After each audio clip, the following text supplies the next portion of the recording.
Assalamualaikum warahmatullahi wabarakatuh. Alhamdulillah rabbil alamin. Allahumma shalli ala sayyidina Muhammad wa ala ali sayyidina Muhammad. Pemirsa KC News dimanapun Anda berada, salam jumpa kembali dengan saya Aziz Rahman di program Kabar Petang edisi Rabu 4 Agustus 2021.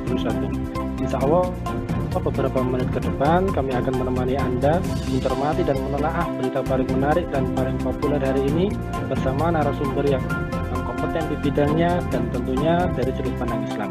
Baiklah pemirsa, inilah Kabar Petang selengkapnya.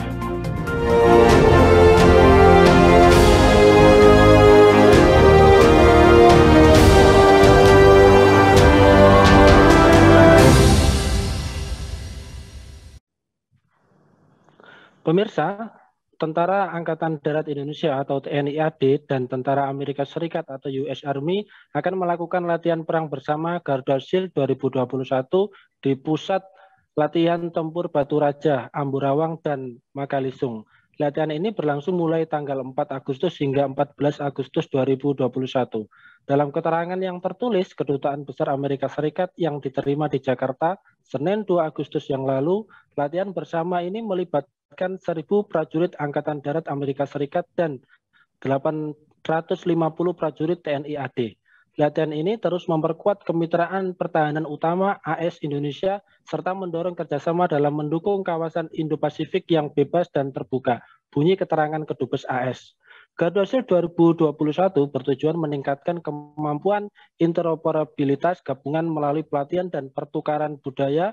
Kegiatan itu pun disebut dapat memberikan peluang untuk pertukaran profesional dan budaya yang memperkuat kemitraan kedua negara melalui pembelajaran dan pelatihan bersama.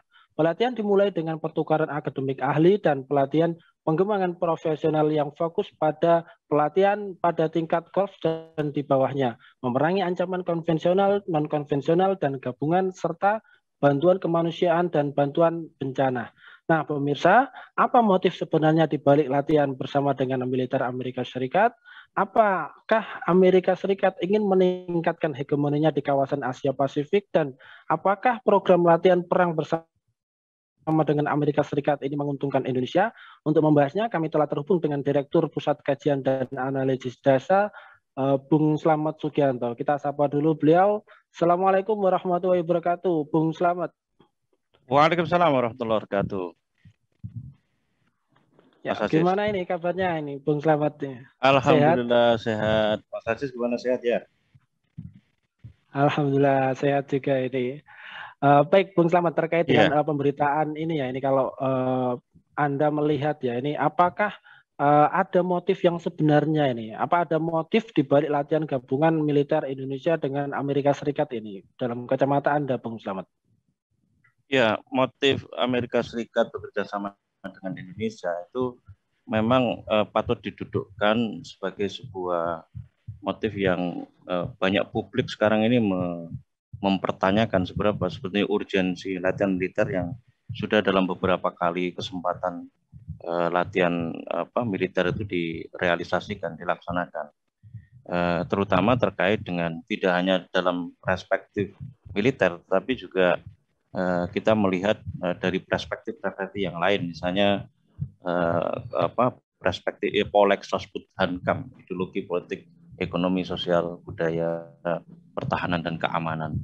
Saya kira melihatnya harus didudukkan kepada melihat berbagai multi perspektif, itu tidak hanya sekedar melihat dari sisi hanya sekedar untuk kepentingan dalam perspektif militer, karena wacana yang dimunculkan bahwa latihan militer ini kan sebetulnya adalah bentuk gestur diplomasi yang dilakukan Indonesia untuk bisa menetralisir dan bisa mengaktualisasikan apa yang dimaksud dengan politik bebas aktif itu, bahwa Indonesia telah memilih satu pilihan kebijakan untuk tidak berpihak kepada blok tertentu, sehingga keseimbangan itu direalisasikan dengan mencoba melakukan berbagai upaya kerjasama dengan berbagai pihak. Tidak hanya dengan Amerika Serikat, juga Tiongkok, karena Indonesia itu juga tidak saja melakukan latihan militer dengan Amerika Serikat, juga Tiongkok. Nah, saya kira kalau kita memperhatikan positioning kedua negara ini, tentu tidak apple to apple dari aspek Polok Sosbud Hankam, itu sangat secara faktual kita melihatnya tidak apple to apple. Itu artinya kita bisa mengukur sebetulnya seberapa keuntungan yang diperoleh oleh Amerika Serikat di satu sisi dan keuntungan yang diperoleh oleh Indonesia di sisi yang lain. Kalau misalnya Indonesia menyampaikan bahwa ini adalah untuk meningkatkan kapasitas dan kapabilitas perform infrastruktur maupun struktur militer misalnya, itu hanyalah satu tinjauan atau pertimbangan yang satu aspek saja. Sementara kalau kita melihat misalnya soal bagaimana kalau ini dikaitkan dengan konstelasi politik, konstelasi ekonomi, sejauh mana misalnya kepentingan ekonomi sebagai sebuah negara adidaya besar, negara utama yang sekarang ini mengendalikan berbagai negara dengan dominasinya, saya kira di situ kita bisa melihat sebetulnya kepentingan sejauh mana kepentingan dibalik latihan bersama ini.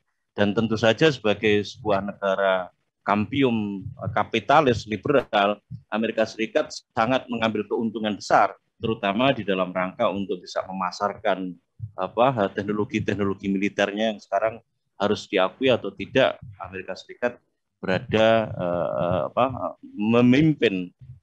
memiliki satu kepemimpinan, merealisasikan kepemimpinan atas strategi yang terkait dengan teknologi militer. Saya kira ini motif di antara motif-motif yang lain yang juga perlu dipertimbangkan, perlu dilihat tidak hanya sekedar dalam perspektif militer, tapi juga ideologi, politik, ekonomi, dan lain sebagainya. Karena tadi ternyata juga disampaikan di prolog bahwa kepentingannya bukan hanya melulu soal militer, tapi juga pertukaran kebudayaan dan lain sebagainya. Dan kita ingat bahwa kampanye, campaign soal demokrasi, HAM, hal-hal nilai-nilai yang dianggap universal itu adalah kampanye nilai-nilai yang sekarang dipropagandakan oleh Amerika. Saya kira begitu, Mas Aziz. Baik, Bung Slamet. Lantas kemudian jika kita mencermati, apakah Amerika Serikat ini juga ingin meningkatkan hegemoninya di kawasan Asia Pasifik ini, Bung Slamet? Ya tentu saja sebagai sebuah negara utama yang sekarang ini sangat mengendalikan konstelasi politik ekonomi internasional dunia, Amerika Serikat sangat memiliki kepentingan untuk itu. Misalnya terutama ketika kemarin terjadi sebuah ketegangan di Laut Cina Selatan, di Selat Natuna itu ya, di Kepulauan Natuna. Saya kira publik menangkap kesan ini bahwa Amerika Serikat sebagai sebuah negara yang sekarang ini semacam menjadi global police ya, polisi dunia, dia sangat punya kepentingan untuk bisa mengendalikan kawasan termasuk diantaranya Asia Pasifik yang memiliki nilai strategis ekonomi politik yang luar biasa sekali, karena sebagian aset yang dimiliki oleh Amerika Serikat, terutama aset-aset sumber daya alam yang dikelola melalui multinational corporation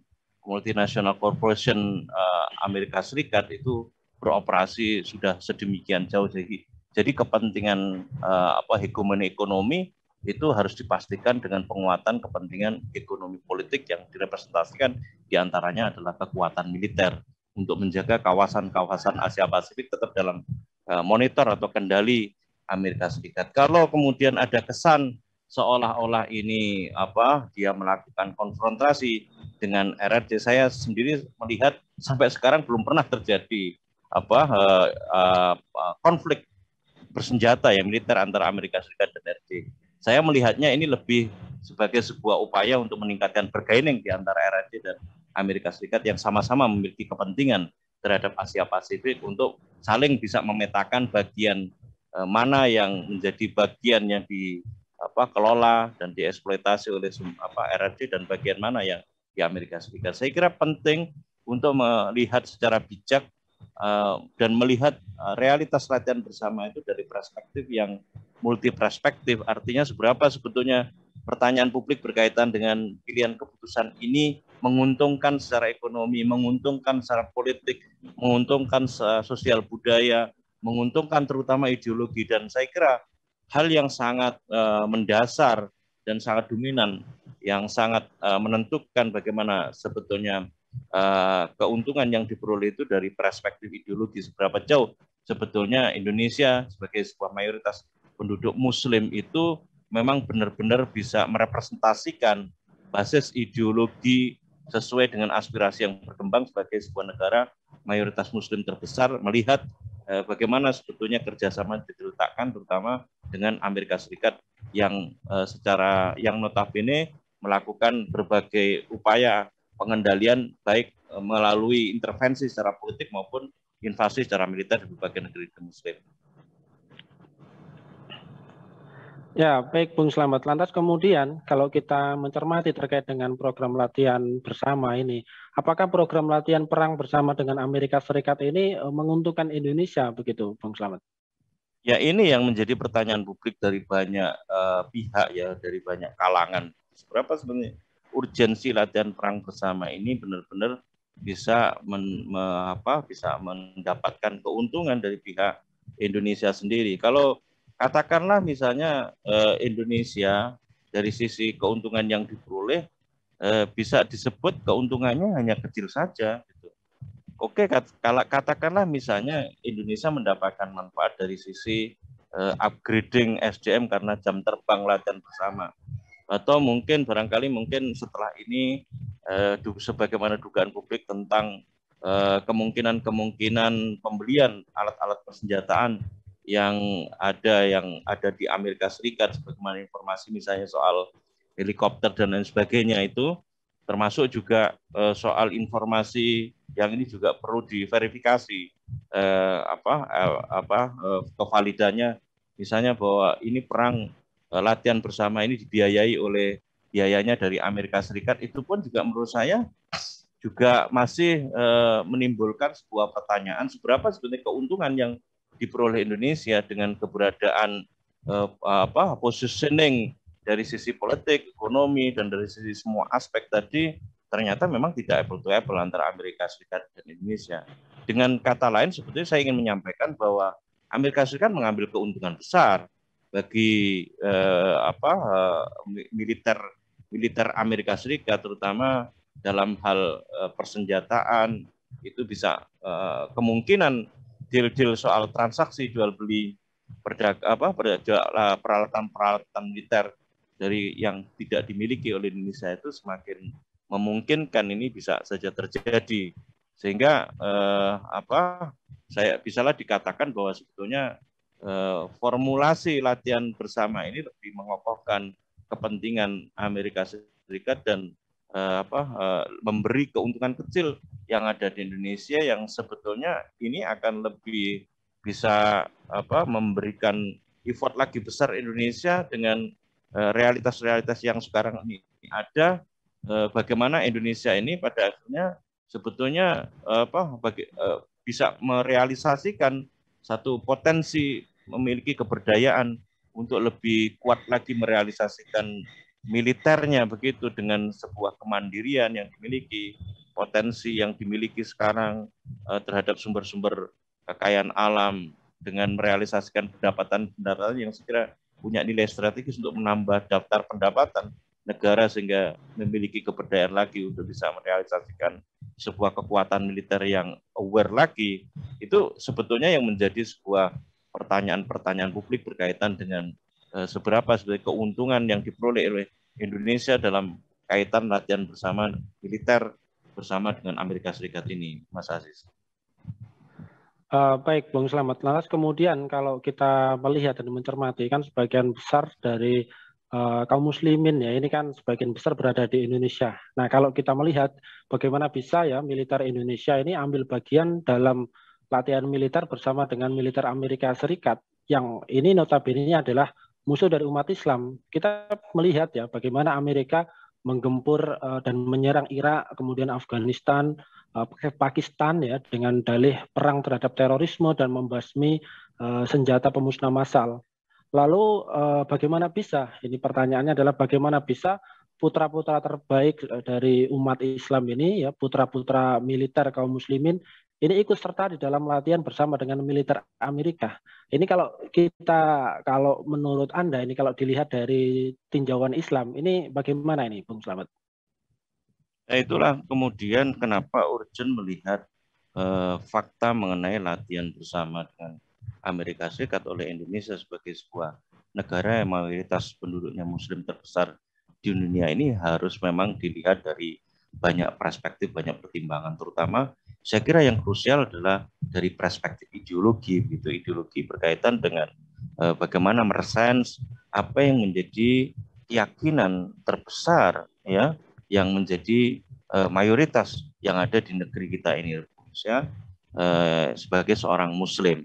Ini satu pertimbangan yang saya kira menjadi satu pertimbangan yang penting yang harusnya menjadi sebuah peletak dasar bagaimana seharusnya pengambil kebijakan itu bisa benar-benar meresensi apa yang menjadi keinginan aspirasi kaum muslimin terkait dengan keberadaan kerjasama yang dilakukan, tidak hanya sekedar melulu hanya mengedepankan kepentingan-kepentingan yang sifatnya pragmatis ekonomis, kepentingan-kepentingan yang berkaitan dengan kepentingan-kepentingan politik pragmatis.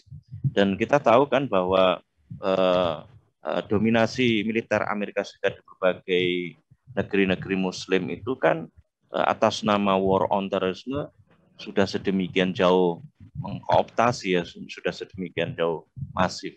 Nah, kalau kita kembalikan sebagai seorang Muslim, kalau kita memandangnya dari perspektif ideologi itu kembali kepada keyakinan mayoritas penduduk yang ada di negeri kita Indonesia ini, maka seharusnya ini tidak dilakukan karena pertimbangan yang harus dikedepankan adalah pertimbangan yang terkait dengan seberapa sebetulnya melihat Amerika Serikat ini sedemikian jauh diperlakukan apakah sebagai sebuah mitra gitu, seberapa dilihat ini sebagai sebuah mitra ketika kita melihat bahwa fakta invasi-invasi yang dilakukan oleh Amerika Serikat terhadap negeri Muslim atas nama war on terrorisme itu sedemikian masif. Kita melihat berbagai konflik-konflik yang ada di berbagai negeri Muslim sebagian besar oleh karena intervensi yang dilakukan oleh Amerika Serikat dengan pola yang berbeda antara satu negara dengan negara yang lain. Ada yang pola intervensinya menggunakan intervensi militer, ada yang menggunakan intervensi politik, intervensi ekonomi, sehingga terciptalah sebagai berbagai ketergantungan. Dan kita tahu dan banyak pakar menyebut bahwa kepentingan Amerika Serikat di berbagai negeri Muslim dengan atas nama war on terrorisme itu sebagian besar dilihat sebagai sebuah kepentingan untuk memasarkan persenjataannya, menciptakan konflik di berbagai negara, kemudian memasarkan persenjataannya, lalu kemudian menciptakan berbagai ketergantungan yang ada di berbagai negara. Dan sebagai seorang Muslim, saya kira kita sangat meyakini betul ya apa yang diperintahkan oleh Allah Subhanahu Wa Taala di dalam salah satu ayatnya, A'udzubillahi minasyaitonirrajim, wa la yaj'al lil kafirina 'alal mu'minina sabila. Dan tidak sekali-kali ada jalan bagi orang kafir itu untuk mendominasi orang mukmin. Ini sebetulnya sebuah nas yang cukup jelas menjadi gambaran kepada kita siapa sebetulnya yang harus dijadikan mitra dan siapa seharusnya disikapi sebagai orang yang negara yang harusnya ini diperlakukan sebagaimana amanah yang diperintahkan oleh Allah Subhanahu Wa Taala, di mana kalau kita melihat misalnya negara seperti Amerika Serikat yang sudah menumpahkan darah kaum muslimin di berbagai negara-negara, itu artinya kalau mengikuti ketentuan bagaimana Islam menjelaskan, hubungannya tidak ada yang lain kecuali hubungan qital, hubungan perang, hubungan jihad. Nah, sekarang ini tidak bisa direalisasikan kewajiban jihad, kewajiban qital itu karena tidak ada sebuah sistem politik yang bisa mengampuh kewajiban untuk bisa menunaikannya. Ini yang menjadi problem yang saya kira dihadapi oleh berbagai kaum muslimin. Dan seharusnya negeri ini terutama direpresentasi oleh pengambilan kebijakan melihat ini secara jernih gitu loh. Bagaimana sebetulnya mendudukkan dan menyikapi hubungan kemitraan Amerika Serikat itu dari sisi keuntungan yang diperoleh dari aspek terutama ideologi. Sudah seberapa jauhkah negeri kita ini benar-benar sudah sedemikian tergantung dengan ideologi yang kemudian sekarang ini menjadi basis pengambilan kebijakan berbagai aspek, yakni kapitalis liberal sekuler.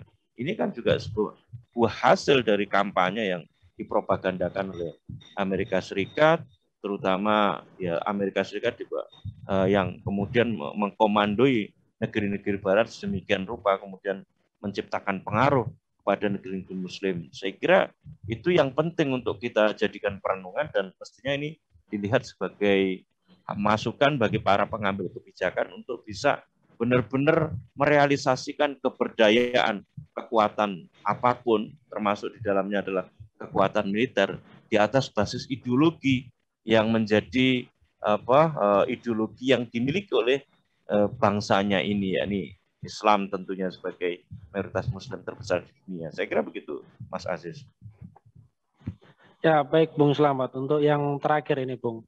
Kalau kita melihat dan mencermati ini, kira-kira bagaimana upaya dari militer di dunia Muslim saat ini ya, di dalam upaya untuk membebaskan umat dan juga kaum muslimin dari tangan Amerika dan dari para penjajah yang lainnya ini, Bung Slamet.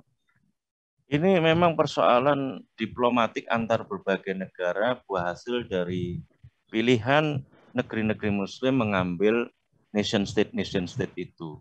Nation state itu pada akhirnya menyulitkan berbagai negara untuk melakukan konsolidasi kekuatan apapun, termasuk kekuatan militer, sehingga kemudian dengan nation state ada negeri Islam Turki, ada Republik di Saudi Arabia, ada dan berbagai negeri-negeri Islam yang lainnya yang kurang lebih ada sekitar 50-an negeri-negeri Muslim yang menyebar di berbagai negara itu pada akhirnya bisa menghimpun, menyamakan satu persepsi, lalu kemudian menyamakan satu agenda bersama. Seberapa jauh kepentingan nasionalnya itu mampu bisa dikonsolidasikan sebagai sebuah konsolidasi kepentingan internasional, sebagaimana dulu direalisasikan ketika Turki Utsmaniyah yang terakhir itu mampu mengambil peran strategis dan penting dalam konstelasi politik internasional. Ini yang menjadi persoalan sekarang ini. Artinya kesulitan-kesulitan diplomasi itu yang kemudian hanya berpijak kepada kepentingan nasional masing-masing itu sangat menyulitkan bagaimana akhirnya militer-militer yang dimiliki oleh negeri-negeri Muslim itu terkonsolidasikan menjadi satu kekuatan militer dunia. Sementara di sisi yang lain, kalau kita melihat Amerika Serikat terhimpun ke dalam sebuah kekuatan yang mampu memetakan seluruh kekuatan militernya di berbagai negara-negara, menjaga seluruh kepentingan politik, kepentingan ekonominya di berbagai negara, bahkan sedemikian jauh sampai meminggirkan peran pengambilan keputusan apapun yang strategis dalam konteks persoalan internasional, ya, negara-negara bangsa yang mayoritas negeri Muslim yang menyebar di berbagai negara-negara itu dengan strategi stick and carrot-nya begitu ya. Mereka yang mau berada dalam satu jalur kepentingan Amerika Serikat dan Barat, itu mereka digandeng, tapi mereka yang enggak maka dipukul. Ini sebetulnya satu kondisi atau realitas yang sekarang ini terjadi kepada kita, sehingga menurut saya memang penting negeri-negeri Muslim melalui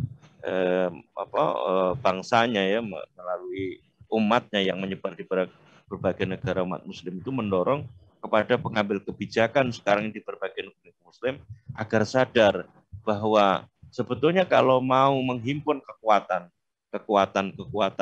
pada akhirnya bisa terrealisasi sebagai sebuah entitas politik sebagaimana dulu yang terrealisasi, itu pilihan yang lain, pilihan satu-satunya adalah bagaimana dia mewujudkan satu kesatuan pandangan sampai kemudian terrealisasi sebuah entitas politik yang memiliki peran sangat signifikan, yang sangat menentukan di dalam konstelasi politik global, di dalam konstelasi politik dunia. Tidak bisa dengan kenyataan yang sekarang ini ada yang disekat-sekat dengan nation state, itu tidak akan bisa membendung pengaruh kekuatan politik global yang sekarang sedang dimainkan percaturan perannya setidaknya oleh Amerika Serikat dan di Asia Pasifik oleh Cina sebagai sebuah kekuatan yang menyeimbang di kawasan regional gitu.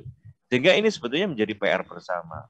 Umat sekarang kaum muslimin di berbagai negara harus mendorong bagaimana pada akhirnya penguasa-penguasa di berbagai negeri Muslim itu punya cara pandang yang sama, bisa merealisasikan satu entitas politik internasional sebagaimana dulu yang pernah direalisasikan dalam bentuk sistem politik khilafah Islamnya, tentu ala minhajil nubuwah, sehingga persoalan ketergantungan melalui pendekatan David and Emperor ini, pemecah belah yang mau gabung, yang mau menjadi kawan dirangkul, lalu kemudian yang tidak mau dipukul, itu bisa pada akhirnya terrealisasi. Dan sesungguhnya kalau kita bicara soal amanah sebagaimana yang telah ditetapkan oleh di dalam nas-nas Al-Quran dan Al-Hadis tentang bagaimana seharusnya ini semuanya disikapi, lalu kemudian harapan terpenuhnya janji sebagaimana yang telah dijanjikan oleh Allah Subhanahu wa taala, itu pada akhirnya bisa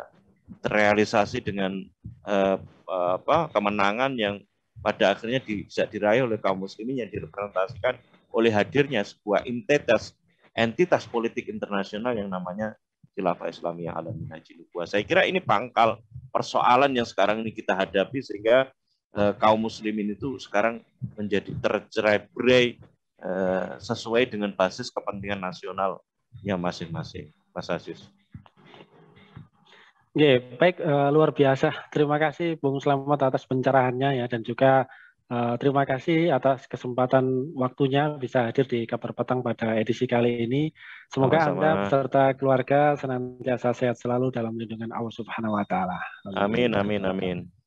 Assalamualaikum warahmatullahi wabarakatuh. Waalaikumsalam warahmatullahi wabarakatuh. Baik pemirsa, itulah Bung Slamet Sugianto dari PKAD. Nah pemirsa, semoga Anda mendapatkan banyak manfaat dari acara kami. Sampai berjumpa lagi besok di jam dan channel yang sama. Jangan lupa like, comment, share, subscribe, serta tekan loncengnya agar tidak ketinggalan info terupdate dari KC News. Karena disinilah Anda akan mendapatkan informasi aktual dari sudut pandang Islam. Akhirnya saya Aziz Rahman beserta seluruh kru yang bertugas undur diri. Assalamualaikum warahmatullahi wabarakatuh.